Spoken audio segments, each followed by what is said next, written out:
Do you believe your state is immune to transformation? Reconsider that notion. What if the subsequent major alteration isn't related to politics or the environment, but rather stems from international dynamics? The world stage is constantly shifting, with numerous events unfolding globally, and today we delve into a fascinating undercurrent closer to home. Some U.S. states are already exhibiting behaviors more characteristic of Canada than America. They consume Tim Hortons coffee, apologize perhaps a little too frequently, and might even find themselves cheering for the Maple Leafs. This isn't just about superficial stereotypes, though. It's a trend rooted in deeper connections. These specific states share robust economies, porous borders, and core values with their neighbor to the north. As divisions within the United States appear to widen, the once fantastical idea of secession begins to feel less like science fiction and more like a potential future trajectory. Could your state actually benefit from aligning itself with Canada? It's a provocative question, touching upon identity, economics, and the very definition of borders in the 21st century. The world is certainly witnessing a multitude of significant developments, and this subtle shift in North American alignment is one worth examining closely. Before we dive deeper into this intriguing phenomenon, if you find value in discussions like these and want to stay informed on economic and political trends, please consider subscribing to our channel and giving this video a thumbs up. Your support is incredibly important for helping us grow and continue bringing you insightful content. Now, let's break down the 10 U.S. states that just might find a more comfortable fit under the Canadian maple leaf, exploring the economic, cultural, and political threads weaving them closer to their northern counterpart. And stick around until the end, because we'll be drawing some important conclusions from this analysis. We encourage you to watch the entire video to get the full picture. Also, let us know in the comments where you're watching from. We love hearing from our global audience. Let's begin with Washington. It rains so frequently here that locals jest the sun is merely a legend. But beneath the persistent drizzle and verdant landscapes, something intriguing is unfolding. Washington, renowned as the hub for tech behemoths and a pervasive coffee culture, is leaning northward in ways that extend beyond mere geography or shared climate. The economic interdependence is undeniable, with over $22 billion in annual trade flowing between Washington and Canada. Add to this the thousands of residents who traverse the border each year for work, leisure, or family, and the lines begin to blur significantly. For many in Washington, particularly in cities like Seattle or Bellingham, Vancouver feels less like a foreign city and more like an extension of their own region. Closer, in fact, than many major U.S. metropolitan areas. This state might already feel more intrinsically linked to Canadian sensibilities than American ones in certain respects. Culturally, the similarities are striking. They often share progressive values, environmental concerns, and a certain laid-back approach that resonates strongly with their British Columbian neighbors. They are practically siblings in spirit, separated only by an international boundary that feels increasingly permeable. But here's the truly compelling element: the political alignment. Over 68% of Washingtonians voted in ways that mirrored Canadian-style policies in recent major elections. You would be genuinely surprised how frequently their collective values on social issues, healthcare, and environmental protection match up almost perfectly with provinces like British Columbia. It raises the question: when the economic lines intertwine so deeply, the cultural lines fade into familiarity, and the political lines echo each other, what remains but a dotted demarcation on a map? Ask yourself honestly, would anyone truly notice or fundamentally object if this state quietly switched its allegiance northward? The connections are already profoundly established, suggesting a convergence that transcends traditional national identity. Next on our list is Oregon. They pump your gas for you here, a unique service station quirk that hints at the state's distinct character. That's how Oregon operates. Idiosyncratic, fiercely independent, and perhaps quietly Canadian in its own way. Look closer beyond the craft breweries and stunning coastline, and you'll discover something deeper connecting it to the north. Over 80% of Oregon's substantial exports are destined for Canada, and this isn't merely about lumber and wine, although those are significant. It's a trade relationship encompassing ideas, lifestyle choices, and even legislative philosophies. Oregon stands out as one of the pioneering states in the U.S. to legalize assisted dying, a policy mirroring Canada's own approach and reflecting a shared perspective on end-of-life choices. They actively protect their vast forests, prioritize funding for healthcare initiatives aiming for broader coverage, and consistently push for inclusive social policies. These aren't just isolated instances. They form a pattern of alignment with Canadian values. But guess what? That isn't even the most startling aspect of this connection. Consider this. Canada has already engaged in public discussions regarding the potential welcoming of new territories into its fold.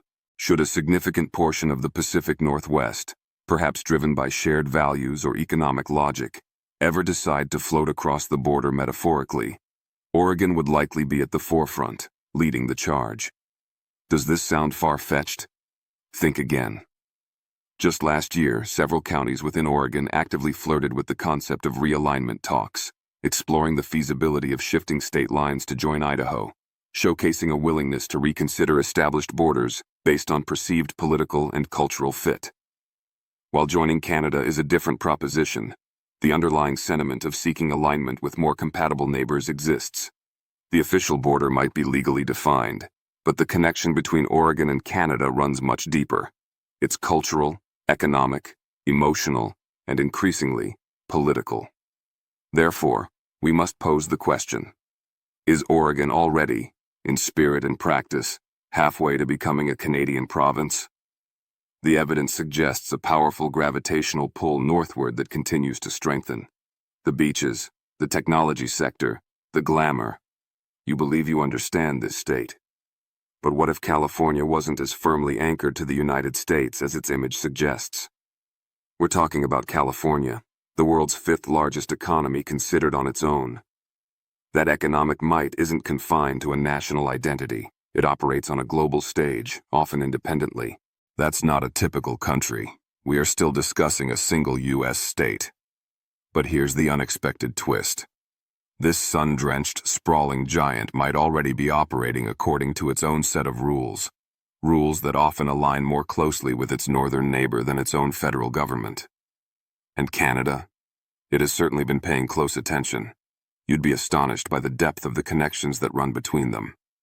Over $44 billion in annual trade links California to Canada, a staggering figure reflecting interdependence not just in goods, but also in shared approaches to climate change, cultural exchange, and policy cooperation. This relationship extends far beyond simple economics. California has proactively inked independent environmental agreements directly with Canadian provinces, such as British Columbia and Quebec, bypassing federal channels to pursue shared green goals. That isn't a federal-to-federal arrangement.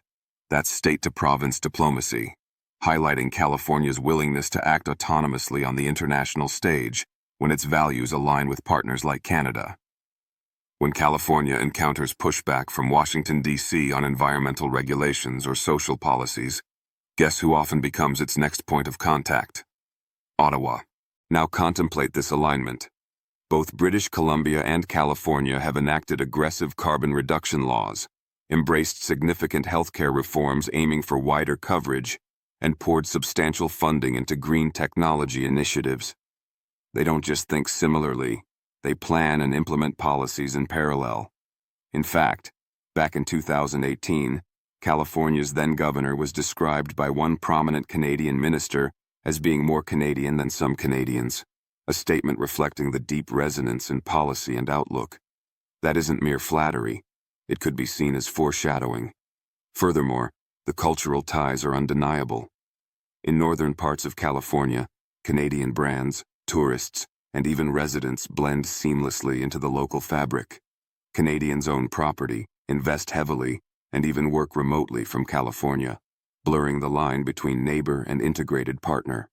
This constant flow of people, ideas, and capital fosters a shared identity. So, if the U.S. were ever to face significant internal shifts or disruptions, do you genuinely believe California wouldn't carefully consider all its options, including strengthening its ties with its stable, like-minded northern neighbor? Could the Golden State realistically trade its stars and stripes for a maple leaf? Perhaps not tomorrow, but given the deep economic, cultural, and political convergence, ask yourself, is it already halfway there in spirit? Let's consider Vermont. Quiet, green, almost excessively peaceful. It's the quintessential New England postcard. But behind the charming covered bridges and idyllic mountain towns, something unexpected is brewing. Something that positions Vermont uniquely in this discussion. Vermont might just be the most inherently Canadian state within the U.S., and this connection goes far beyond a shared appreciation for maple syrup. Here's a historical tidbit you probably didn't know. Vermont once seriously attempted to join Canada. Yes, you heard that correctly. Back in the 1860s, during a period of significant turmoil in the U.S., there was open and serious discussion about the possibility of Vermont's annexation by Canada. While that specific historical moment passed, the underlying affinity hasn't disappeared. Fast forward to the present day, and the idea doesn't feel quite so outlandish anymore, especially when you examine the contemporary parallels. Culturally, Vermont mirrors Quebec's progressive social values and Nova Scotia's cherished small-town warmth and community spirit. Its political landscape often reflects a more collectivist approach compared to many other U.S. states. The state's population is just over 640,000 people, making it smaller than most major Canadian cities, fostering a sense of intimacy and shared identity often found in Canadian communities. In recent election cycles, this alignment is starkly visible. Nearly 70% of Vermont voters supported policies more closely aligned with Ottawa's direction than Washington, D.C.'s. This isn't a minor trend. It's a significant indicator of shared political philosophy. Then there's the matter of healthcare. Vermont made a bold attempt to implement a single-payer healthcare system. Sound familiar? That is Canada's signature national system. Although the specific plan in Vermont ultimately fell through, it wasn't due to a lack of desire for such a system, but rather because the state, on its own, was deemed too small economically to sustain it independently. Imagine, however, if they weren't operating alone. Imagine if they were part of a larger, supportive national framework like Canada's. Even economically, Vermont fits the Canadian mold. A focus on small-scale agriculture, a strong commitment to clean energy development, and sustainable forestry practices. It's practically a Canadian province operating in disguise just south of the border. And let's not forget proximity. Montreal is geographically closer to Vermont's capital, Montpelier, than Boston is. Cross the border, and the transition feels almost seamless. Bilingual signs appear, customs officers are notably friendly, and the overall rhythm of life feels strangely, comfortably familiar. So, we have to ask, if Vermont already walks like a Canadian state and talks, politically and culturally, like a Canadian state, what's truly preventing it from becoming one? The historical precedent and modern alignment suggest the connection is more than just neighborly. Now, let's turn our attention to Massachusetts. They proudly claim the American Revolution started here. The Tea Party, the fiery protests, the spark of independence. It's a state steeped in American history. Yet over 2 centuries later, Massachusetts might find itself on the cusp of another, albeit quieter, form of rebellion or realignment. And this time, the compass seems to be pointing north towards Canada. You'd be genuinely surprised how much this historically significant state aligns with Canadian ideals in the year 2025. First off, consider the policies. Universal healthcare is a cornerstone of Canadian society. Massachusetts came remarkably close to achieving this goal independently and already leads the entire U.S. in health coverage, boasting over 97% of its residents insured. This was largely thanks to its own state-level system implemented long before the Affordable Care Act even existed, showcasing a proactive approach to healthcare access that resonates strongly with Canadian values. What about education? Massachusetts consistently ranks #1 in the U.S. for the quality of its public schools, often rivaling the highly regarded system in the Canadian province of Ontario. It's not an exaggeration to say that Canadian education experts frequently study Massachusetts' system as a benchmark for success. But the similarities don't cease at schools or hospitals. The state has aggressively pursued climate action initiatives, invested heavily in clean energy technology, and championed social equity policies, all priorities that run parallel to Canada's national goals and progressive agenda. A 2023 comparative study highlighted this convergence, showing that major Massachusetts cities scored higher on indicators reflecting Canadian values, like social progressivism, environmental concern, and public service investment, than some cities within Canadian provinces themselves. This isn't just surprising. It's historically significant, suggesting a deep cultural and philosophical alignment. And here's the element most people overlook. It's not just about shared values. It's also about geography and human connection. Drive from Boston to Montreal, and you'll arrive in under 5 hours. The border feels less like a barrier and more like a transition point. Cross it, and you slip into what feels like a cultural cousin. In fact, over 1 million Canadians visit Massachusetts every single year. Many of them aren't just tourists. They own property, operate businesses, and even send their children to Massachusetts schools and universities. The flow of people, commerce, and ideas across this border is constant and deeply ingrained. Furthermore, there's even quiet, intellectual discourse, whispers among academics and policy analysts, suggesting that in the face of potential future global disruptions or increasing U.S. political fragmentation, the New England bloc, with Massachusetts at its core, could naturally evolve into an even closer partnership with Canada. This isn't baseless conspiracy. It's strategic thinking based on existing realities. So here's the crucial question. If a state's core values, its implemented policies, and even the daily lives of its people match so closely with Canada's, how fundamentally American is its trajectory, and could its future lie northward? Consider Michigan. You cross a single bridge, like the Ambassador Bridge connecting Detroit and Windsor, and suddenly the accent subtly shifts, the currency changes, but much else feels remarkably similar. Welcome to Michigan, the state with a literal handshake connection to Canada, shaped by the Great Lakes and a shared industrial history. But here's what many people don't fully grasp. That handshake, that connection, has been progressively tightening over the years, becoming more than just symbolic. Michigan shares an incredible 721 miles of border with Canada, predominantly water boundaries across the Great Lakes, more than almost any other U.S. state. Cities like Detroit and Windsor, Ontario, are essentially twin metropolitan areas, separated merely by a river and the formalities of a passport check. The economic integration is immense, with over $70 billion in trade crossing that border annually. This makes it one of the most bustling and vital economic corridors between the entire United States and Canada. But the bond extends far beyond monetary figures. This is a state that builds things: cars, machinery, advanced materials. So does Ontario. Automotive manufacturing, a deeply shared industry with integrated supply chains stretching across the border. Steel production and technological innovation, also shared economic pillars. The collaboration is so ingrained that joint emergency response teams exist between the two countries specifically for incidents on the Great Lakes. You'd be shocked at how synchronized their operational systems and protocols have become over time.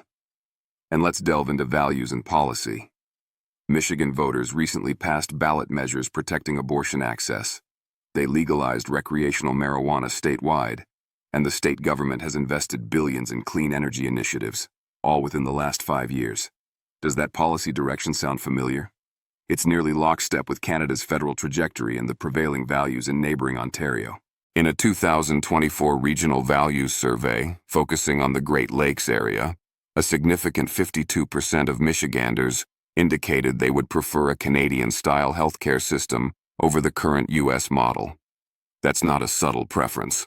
That's a potentially seismic indicator of shifting priorities and alignment. And don't forget identity. Residents of Michigan's Upper Peninsula often joke about feeling geographically and sometimes culturally detached from the rest of the U.S., often quipping they feel forgotten by Lansing, let alone Washington, D.C. But ask them about Canada, and you'll hear familiar stories. Weekend excursions to Thunder Bay, fishing trips with Canadian cousins just across the border, or even benefiting from cross-border access to things like cheaper prescription drugs from Ontario pharmacies. It's not just neighborly proximity. It's a deeply personal and practical connection woven into the fabric of daily life for many Michiganders. So, what happens if political or economic landscapes continue to shift in America? What occurs when people start looking north, not just as visitors or neighbors, but as potential fellow citizens sharing a similar worldview? Given the extensive border, the intertwined economies, the parallel policy directions, and the personal connections, Michigan presents a compelling case for a future increasingly oriented towards its Canadian neighbor. Let's talk about Wisconsin. There's something about the frozen lakes in winter, the early morning fishing traditions, and that particular brand of small-town friendliness found throughout the state that just feels strangely familiar. If it reminds you, even subtly, of parts of Canada, you're not alone in sensing that connection. Wisconsin might be proudly wearing the red, white, and blue, but look closely beneath the surface, and you might just spot the faint outline of maple leaves hiding in the cultural and economic details. You'd be genuinely surprised how often this Midwestern state, known for its cheese and breweries, syncs up almost perfectly with its northern neighbor Canada. Consider the economy first. With over $9 billion in annual trade flowing between Wisconsin and Canada, Wisconsin's economic health leans heavily on these cross-border ties. This relationship is particularly strong in key sectors like dairy production, a shared agricultural focus, paper manufacturing, and advanced industrial manufacturing. Some companies located in Wisconsin cities like Green Bay or Eau Claire actually rely more substantially on their established Canadian business partners and supply chains than they do on U.S. suppliers located just a few states away. It's not simply about geographical distance. It's about established relationships, shared industry standards, and a compatible business environment. It's about economic fit. And here's a fact that might truly surprise you. Wisconsin shares the same latitude as parts of the Canadian provinces of Ontario and Manitoba. Geographically, its state capital, Madison, is actually farther north than Toronto, Canada's largest city. It's no wonder, then, that winters in Wisconsin often feel more characteristically Canadian than stereotypically American. But the connection isn't limited to weather or geography. It extends to core values as well. Recent polling data reveals a rising majority of Wisconsin residents favoring expanded access to health care, significant investments in clean energy, and robust social programs, policy preferences that closely mirror the priorities often seen in Canadian governance. In fact, a comprehensive 2024 state policy match survey ranked Wisconsin within the top 5 U.S. states, demonstrating the most alignment with overall Canadian governance structures and policy outcomes. Furthermore, the state's culture, deeply rooted in tight-knit communities, progressive farming practices, especially in sustainable agriculture, and a profound respect for public services and civic duty, resonates strongly with Canadian sensibilities. And let's not forget the border itself. Thousands of Wisconsin residents regularly cross into Ontario and Manitoba each year for recreational activities, business dealings, or even routine healthcare purchases, reinforcing the practical, everyday connections. Some northern Wisconsin towns even legally sell certain Canadian products due to high local demand stemming from these cross-border interactions. So the question becomes, if Wisconsin's politics, climate, economy, lifestyle, and even its geographical positioning already align so closely with Canada, how long before its collective identity starts to consciously follow that northern trajectory? The overlaps are becoming increasingly difficult to ignore. Now, consider New York. Skyscrapers piercing the clouds, Wall Street's relentless pace, the dazzling spectacle of flashing lights. Yes, we all recognize the iconic brand of New York City. It's the city that never sleeps, the perceived epicenter of American ambition and global finance. But beyond the imposing skyline and the constant urban hustle, New York State possesses another, less publicized side, one that you won't typically see featured on television broadcasts. It's a side that is quietly, yet steadily, inching closer to its northern neighbor, Canada, in ways that most people fail to realize. Here's the headline you probably didn't expect.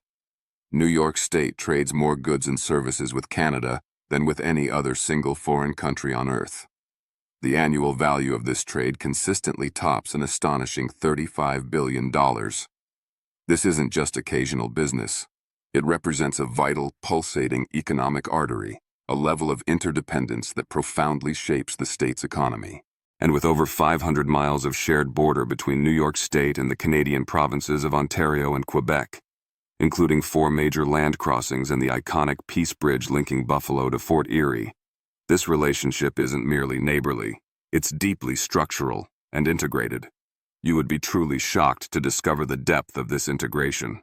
In border cities like Buffalo and Plattsburgh, Canadian businesses aren't just present. They own significant assets, including factories, extensive real estate holdings, and critical components of local supply chains. The iconic Niagara Falls? It's practically shared territory, a major tourist destination managed collaboratively by both nations. Furthermore, with Toronto, a major global city, just a short drive away from western New York, many New Yorkers find themselves spending more leisure time and forging stronger personal connections up north than they do downstate or in other parts of the U.S. But here's where the narrative takes a fascinating twist. It's about shared values and policy directions.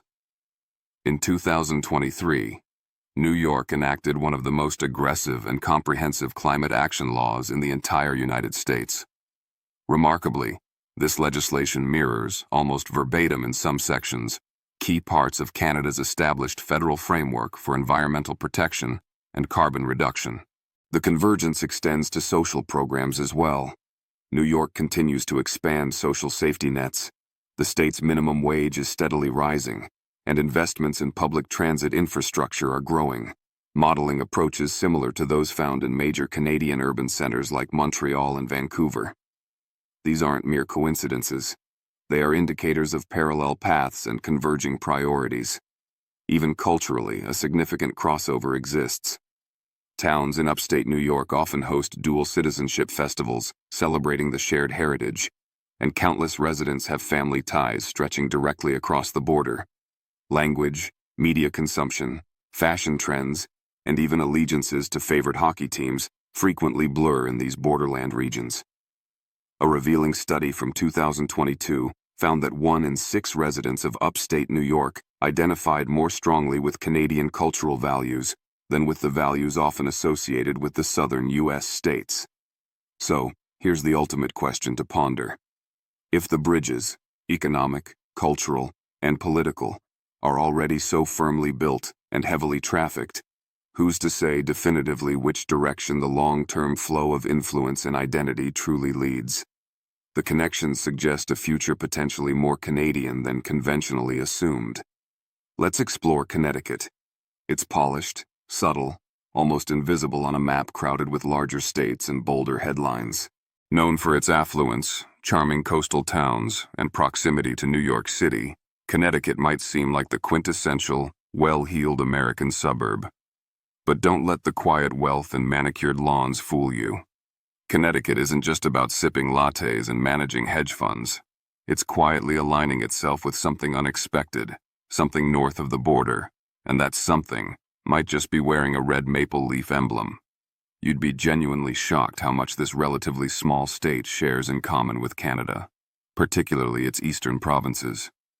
Economically, Connecticut is a powerhouse in sectors like insurance, biotechnology, and green technology. Industries that already boast strong, established partnerships with counterparts in Ontario and Quebec. The flow of investment and collaboration in these high-value sectors is significant and growing. In the year 2024 alone, Connecticut's trade volume with Canada exceeded $3.2 billion, and projections indicate this number is steadily climbing, reinforcing a crucial economic linkage. But the real shift, the most compelling evidence of convergence, isn't found solely in trade statistics. It lies in shared priorities and policy directions. Let's talk healthcare. Connecticut possesses one of the lowest uninsured rates in the entire United States, and continues to proactively expand access to care through publicly funded options and state-level initiatives, reflecting a philosophy closer to Canada's universal system than the models prevalent in many other parts of the U.S. The state also boasts some of the highest educational standards nationally, with its public school systems and universities regularly ranked alongside, not below, Canadian provincial systems in terms of literacy, academic outcomes, and overall quality. There's a shared commitment to investing in human capital that resonates across the border.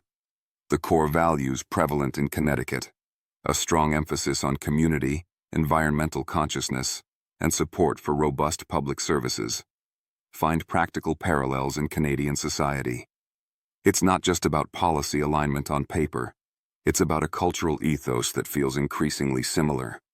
And consider the human element. There's a noticeable influx of Canadian retirees choosing quiet, picturesque towns in Connecticut for second homes or permanent relocation. They are drawn not just by the pleasant climate or lower taxes compared to some Canadian regions, but specifically by the high-quality healthcare access, the shared cultural sensibilities, and a pace of life that feels comfortable and familiar. What makes Connecticut particularly unique in this context is its uncanny ability to blend seamlessly into almost any system or environment. It adapts. If broader political climates shift within the U.S., if economic alliances naturally tighten further with Canada, or if questions of national identity ever become more pronounced, Connecticut is positioned to move quietly and smoothly. This wouldn't necessarily be a rebellious act, but rather a pragmatic adaptation, because in many ways, it's already prepared for such a transition. So, ask yourself, could one of the smallest, wealthiest states in the U.S. quietly make one of the most significant geopolitical moves by further solidifying its northern alignment? The foundations are certainly in place. Finally, we arrive at Montana. It's rugged, vast, untamed, the big sky country, epitomizing the spirit of the American West. Known for its stunning mountain ranges, sprawling ranches, and fiercely independent populace, Montana seems quintessentially American. But beyond the majestic landscapes and the wide open spaces, Montana is quietly cultivating one of the most fascinating and deeply integrated cross-border relationships in North America, and most people remain entirely unaware of its extent. Montana doesn't just share a border with Canada.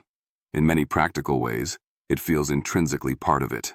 With over 540 miles of shared border with the Canadian provinces of Alberta, Saskatchewan, and British Columbia, this state possesses more direct land crossings and shared ecosystems with Canada than almost any other.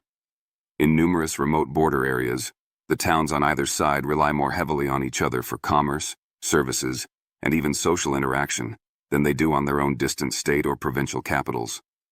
You'd be truly surprised how often border residents casually say things like, "Oh, we just pop over to Alberta for that," whether referring to shopping, specialized services, or visiting relatives. And it's not just the local population fostering these ties. Montana conducts billions of dollars in annual trade with Canada, especially in critical sectors like energy, oil, gas and renewables, lumber, and agriculture. Certain regions within Montana are fundamentally dependent on Canadian infrastructure for essential power transmission and water flow management. The economic entanglement is profound.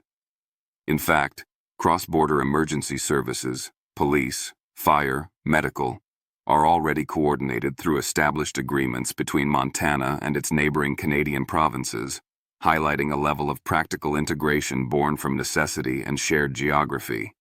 It's not theoretical cooperation, it's daily, operational reality. Even the economies themselves exhibit striking parallels. Canada's deep connection to natural resources and environmental stewardship finds a perfect match in Montana's identity, which is similarly defined by its relationship with the land. Culturally, the values resonate strongly too. The traditions of hunting, fishing, ranching, and a spirit of self-reliance are deeply shared between Montanans and their Canadian neighbors in the western provinces. Check, check, check. The cultural alignment is unmistakable. These aren't just adjacent territories, they are reflections of each other in many ways. A revealing 2024 regional value poll found that over 60% of Montanans favored prioritizing local governance and community control over federal directives, a sentiment echoing strongly in Western Canadian provinces. Furthermore, nearly 1 in 5 Montanans surveyed expressed feeling a stronger cultural and economic connection to neighboring Alberta than to the distant U.S. East Coast. Think that sentiment is minor? It's not. It represents a significant undercurrent of regional identity that transcends the international border. So, imagine this scenario. You live in a Montana town, closer geographically and culturally to Calgary, Alberta, than to your own state capital, Helena. Your daily life, your livelihood, potentially even your essential utilities, flow through Canadian routes and systems. Your goods are often priced in both US and Canadian dollars due to the constant cross-border traffic, and your core values regarding land use, community, and governance align more closely with the province across the line than with a city thousands of miles away across the country. At what point does the dotted line on the map become less relevant than the lived reality of shared existence? At what point do you just call it home, regardless of which side of the 49th parallel you stand on? So, here we stand, having journeyed through 10 U.S. states, exhibiting remarkable connections to their northern neighbor, Canada. From the rainy Pacific Northwest, embracing shared values with British Columbia, to the rugged terrain of Montana, feeling like an extension of Alberta. From the polished charm of New England echoing Quebec and the Maritimes, to the deeply integrated economic bridges of the Great Lakes region, a consistent theme emerges. The ties that bind these states to Canada are multifaceted and run deep, encompassing economics, culture, shared values, political leanings, geographical proximity, and the simple everyday flow of people and ideas across a border that often feels more like a suggestion than a barrier. We've seen states acting independently on the international stage, forging agreements with Canadian provinces on issues like climate change. We've observed policy decisions regarding healthcare, social programs, and even recreational substances aligning more closely with Ottawa than Washington, D.C. We've noted the staggering volumes of trade, the shared industries, and the integrated infrastructure that makes these regional economies increasingly interdependent. And perhaps most compellingly, we've touched upon the shared cultural sensibilities, the personal connections, and the growing sense of regional identity that sometimes seems to outweigh traditional national allegiances. While the notion of U.S. states formally joining Canada remains, for now, in the realm of speculation, the evidence presented suggests that the lines are undeniably blurring.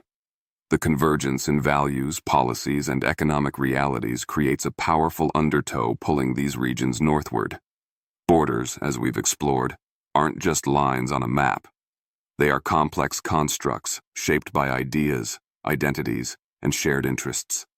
And in this corner of North America, those ideas and interests seem to be undergoing a fascinating, perhaps even transformative, shift.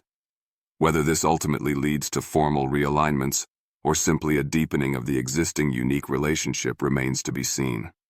But one thing is clear. The story of these 10 states and their Canadian connection is far from over, and it challenges us to think beyond conventional notions of nationhood in an increasingly interconnected world. What do you think? Could these states eventually find a better fit under the maple leaf? Let us know your thoughts in the comments below.